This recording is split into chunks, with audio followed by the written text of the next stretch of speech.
Comment trouver une bonne affaire? Je vais t'expliquer dans cette vidéo comment on fait pour trouver l'affaire qui te fait générer beaucoup de cash flow. Parce que tu l'auras compris, sur cette chaîne, je ne cherche que des investissements qui me rapportent beaucoup de cash flow net à la fin du mois, des revenus passifs.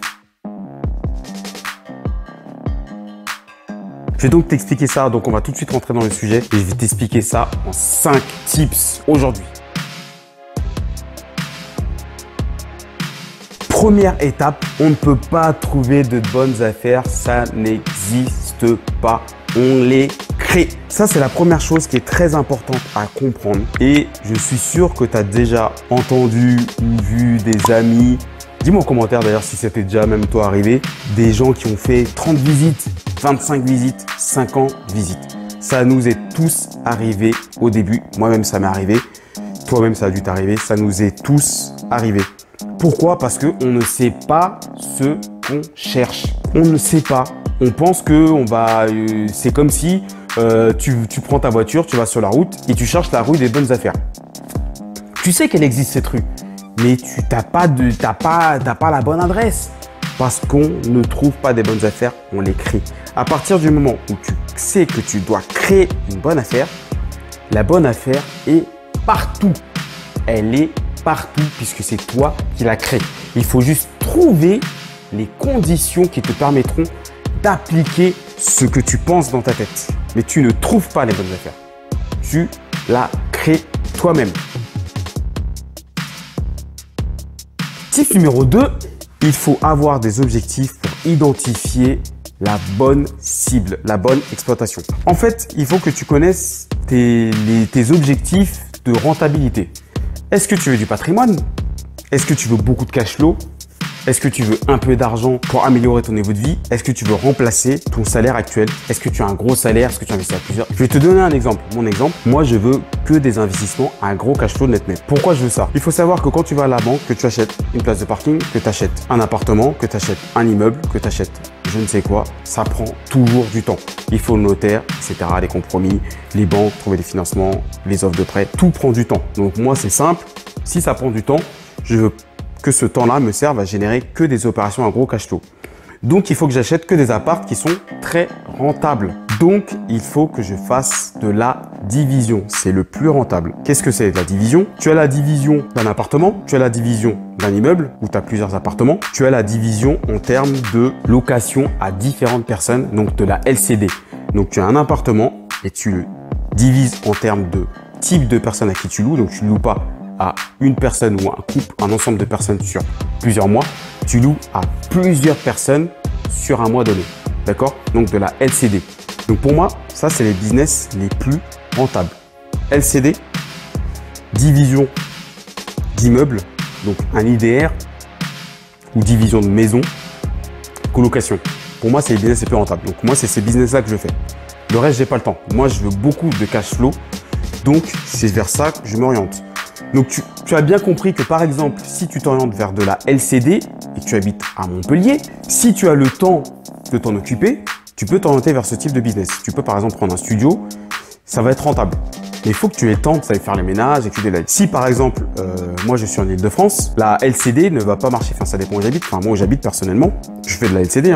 Ça marche pas comme dans le sud. Ça va pas me rapporter comme si j'étais à Montpellier par exemple. Donc je vais plutôt m'orienter, moi dans mon cas, j'aime bien la colocation. Donc je vais m'orienter vers ce type d'appartement. Donc déjà ça c'est la première chose. Je sais déjà qu'il faut que je trouve un appartement où je vais pouvoir le diviser facilement en chambres et avoir des espaces plutôt grand au niveau des chambres et un espace salon-cuisine. Parce que moi, j'aime pas les salons pour salon, j'aime bien les cuisines qui donnent vers le salon. D'accord? Donc ça, c'est la première chose où je sais quel type d'appartement je vais regarder. Donc quand je vais aller sur le bon coin, je vais taper appartement minimum 30 mètres carrés. Maximum, par exemple, 90 mètres carrés. Tu vois, ça te donne, tu commences à comprendre que de plus en plus orienté. Alors que si tu n'as pas fait ce travail-là avant, tu vas aller sur le bon coin et tu vas pas trouver puisque tu sais même pas ce que tu cherches. Tu vois ce que je veux dire? Tip numéro 3, il faut que tu cibles la ville et que tu connaisses toutes ses contraintes. Ça, c'est très important. Je vais te donner encore mon exemple concret. Donc moi, je sais maintenant que je vais faire de la colocation, je sais que je vais cibler des apparts que je peux diviser. Donc les apparts qui ont un certain nombre de fenêtres bien positionnées, etc., où je pourrais créer une division d'appartements. D'accord? Donc, je cherche des appartements, dans mon cas, pourris pour que le prix soit très, très bas au niveau du marché qui correspond. Maintenant, il faut que je cible la ville parce que c'est pas tout. Si je cherche un appartement en Île-de-France, je vais en avoir des milliers. Je vais passer du temps sur les plateformes PAP, enfin peu importe, je vais passer du temps sur les plateformes là et je vais jamais rien trouver puisqu'il faut que je cible la ville. Une fois que j'ai ciblé la ville, il faut que je connaisse le nombre d'habitants, il faut que je connaisse l'évolution du nombre d'habitants, il faut que je connaisse où sont situées les facs, les universités, les sociétés, les lignes de bus. Il faut que je connaisse les quartiers qui craignent, les quartiers qui sont huppés, les quartiers qui sont populaires, etc. Tous les types de quartiers. Il faut que je connaisse vraiment la ville par cœur. Comme ça, quand je vais sur le bon coin, je pose les bonnes questions. C'est dans quel quartier? C'est dans quel machin? Est-ce qu'il y a des commerces à côté? Et de là, je peux cibler. Donc, je mets la ville et je peux cibler. Et comme ça, je connais le prix au mètre carré. D'accord? Parce que si vous ne connaissez pas tout ça, vous avez ciblé une ville, vous allez voir le prix au mètre carré. Et vous allez dire, mais c'est rentable, ce prix il est normal, machin. Moi, direct, j'ai un petit plugin. Je t'expliquerai ça dans une autre vidéo sur le Bon Coin notamment où il me donne le prix au mètre carré. Et moi, je sais s'il est déconnant ou pas. Donc, bien maîtriser la ville où tu vas investir. Il faut cibler une ou plusieurs villes. Ne cible pas 10, 15 villes. C'est pas la peine. Cible-en une ou deux. Et c'est pareil, c'est par rapport à tes contraintes que j'ai expliquées dans le tips d'avant. Si par exemple, tu n'as pas le temps de t'en occuper, la ville va forcément se situer dans une zone à côté de chez toi. Donc moi, c'est mon cas. La ville se situe dans une zone à côté de chez moi. C'est un peu par défaut parce que j'aurais préféré faire de l'investissement en province où il y a des choses plus intéressantes au niveau du prix et au niveau du prix de vente par rapport au prix de la location. En Île-de-France, certes, tu loues cher, mais le prix de vente est énorme. C'est n'importe quoi. Même quand j'investis dans des trucs qui sont pourris, je t'invite, regarde cet appartement. Même quand j'investis dans un appartement comme ça, le gars réussit à négocier le prix. Donc l'Île-de-France, c'est des prix, c'est n'importe quoi. Après, je dis ça, je suis bien content quand je revends mes apparts et que je fais des plus-values énormes. Ok, très important de maîtriser ta ville. Il faut maîtriser les choses. Tip numéro 4, les travaux. Il faut que tu te dises, donc là, je vais te donner les chiffres. Il faut que tu saches faire une estimation seule des travaux. Parce que tu peux pas dire à l'artisan de venir à toutes les visites. Moi, l'artisan, je l'appelle uniquement. Donc, le premier appartement que j'ai acheté, l'artisan n'était pas là. Donc, j'ai fait une estimation des travaux. Je l'ai signé. J'ai fait l'offre directement. C'est-à-dire, je suis parti visiter. Enfin, avant, j'ai regardé l'offre. Donc, c'est l'agent qui m'a appelé en off. Donc, ça, j'expliquerai ça encore dans une autre vidéo. Quand vous aurez un level élevé ou quand vous serez bien au contact avec des agents, ils vous envoient directement des biens. C'est comme ça que vous avez les meilleures offres, pas ceux qui sont sur le Bon Coin, c'est trop tard. Après, il y a des bonnes offres sur le Bon Coin, je dis pas, hein, d'accord? C'est avant que ça se passe. Donc, il y a des petites règles au niveau des travaux, il faut savoir les calculer, les anticiper. Si c'est des petits travaux, ça peut aller de 300 à 500 € le mètre carré. C'est vraiment des petites choses hein, à faire.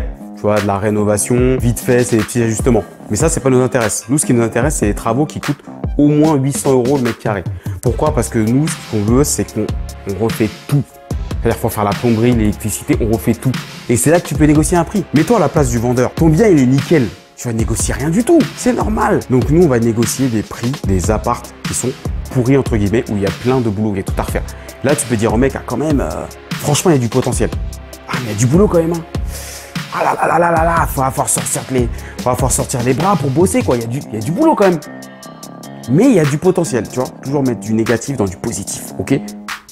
Positif pour adoucir le négatif. Donc voilà, donc je te mets les chiffres ici. Donc moi, pour mes repères, 300 à 500 €, moi ça m'intéresse pas. C'est quand il n'y a pas grand chose. Entre 500 et 800 €, il commence à y avoir de la peinture, etc. Un petit peu de plomberie. À partir de 800 €, je déplace des cuisines, je déplace l'eau, etc. Je refais toute l'électricité. 1000 €, là, c'est vraiment de la grosse rénovation. Je casse des murs porteurs. Voilà, donc là, c'est vraiment de la grosse rénovation. Et 1200 €, là, on est carrément dans les... Quand tu construis des apparts dans des immeubles, etc. Donc là, c'est vraiment du très, très, très lourd. 1500, 2000 € le mètre carré, 20 ans, l'artisan est de 40. D'accord? Moi, j'ai cet ordre de grandeur. Et c'est avec ça, en fait, que j'essaye d'identifier le prix des travaux au max. Donc, je prends une marge. Et je sais que l'artisan, il ne dépassera pas sa marge. Et avec ça, je peux calculer. Donc, par rapport au tip numéro 5, la rentabilité. Donc ça, c'est très important de savoir calculer une rentabilité. Donc, de calculer combien ça va me générer d'argent à la fin du mois. Après, je ne vais pas rentrer dans les détails du type de fiscalité parce qu'en fonction, si tu es en LMNP, bah, normalement, si tu as beaucoup de travaux, tu vas pas payer d'impôts. Donc attention quand les youtubeurs, même moi, il faut bien écouter, enfin toujours vérifier ce qu'on vous dit. Certes, on ne paye pas d'impôts, mais il faut quand même pas mal de travaux et c'est pendant quelques années. C'est pas à vie, hein. L'immobilier, c'est pas à vie. À un moment donné, tu payes des impôts. Mais c'est pour ça qu'il faut racheter, réarbitrer, etc. Bref, donc savoir calculer sa rentabilité, on va partir du principe que tu es en nom propre LMNP. Normalement, si tu as beaucoup de travaux, tu ne payes pas d'impôts. Donc, il faut que tu saches calculer ton cash flow que tu vas avoir net à la fin du mois. Tout ça pour dire que quand moi, je regarde une offre sur Le Bon Coin, je calcule tous ces éléments. Tout ce que je viens de te dire dans les tips précédents. Donc, quand je vais à la visite, c'est pour faire une offre et vérifier qu'il n'y a pas des trucs de fou. Par exemple, si je m'intéresse à une maison, fissures qui descendent vers le bas, ce qui veut dire qu'il y a problème, un truc dans le sol, il faudrait que je fasse une étude de sol, ça pourrait m'engendrer des coûts, etc. Déjà, faire une étude de sol, ça coûte de l'argent. Faire venir un géotechnicien, un mur porteur qui est mal placé, je peux pas l'enlever, c'est foutu dans un appartement. Et du coup, je peux pas faire ma cuisine ouverte, ça me fait une chambre de moins, ça marche pas. Les fenêtres qui sont mal placées, je peux pas faire de chambre. Il y a une fenêtre dans une chambre, mais ça fait que 7 mètres carrés. Enfin bref, je vais vraiment visiter l'appartement pour la forme, vraiment pour m'assurer qu'il n'y ait pas de trucs graves par rapport à ce que j'ai estimé. Mais je vais direct avec mon offre. D'accord? La bonne affaire, tu la crées. Donc quand je vois une offre sur Le Bon Coin qui correspond à tous les critères que j'ai imaginés pour pouvoir créer ma rentabilité, parce que créer de la rentabilité, j'appelle pour visiter et je fais une offre systématiquement. Et c'est comme ça que tu évites de faire 50 000 visites. On va pas faire les visites pour découvrir les machins, les travaux, machin. Non, tu poses toutes les questions avant et comme ça, quand tu vas visiter, c'est juste pour donner l'offre. Ensuite, la technique ultime que tu dois bien retenir, il faut que tu t'intéresses à des biens avec beaucoup de travaux, les biens pourris, les photos sans annonce, les annonces mal faites, les annonces avec des fautes, etc. Et là où tu vas gagner le plus de rentabilité, malheureusement ou heureusement, où tu pourras le plus négocier, c'est les biens où il y a les cas de divorce, de séparation, voilà, les situations complexes où la personne veut partir vite. Ou quand elle est très âgée et ça fait 20-30 ans qu'elle est là, elle a fait aucun travaux. Finalement, c'est du, rappelle-toi ce que je dis toujours dans mes vidéos, c'est du win-win. Ça l'arrange, ça t'arrange, tu négocies le prix est pas cher, etc., etc. Donc ça, c'est le meilleur moyen de créer, donc d'avoir l'espace pour créer la meilleure affaire parce que c'est des situations qui font que la vendeuse ou le vendeur est dans une position d'urgence. Qui dit urgence, c'est là que toi tu peux négocier les prix au maximum. Donc retiens bien une chose dans cette vidéo, une bonne affaire, on ne la trouve pas. Les investisseurs rentables créent leurs bonnes affaires.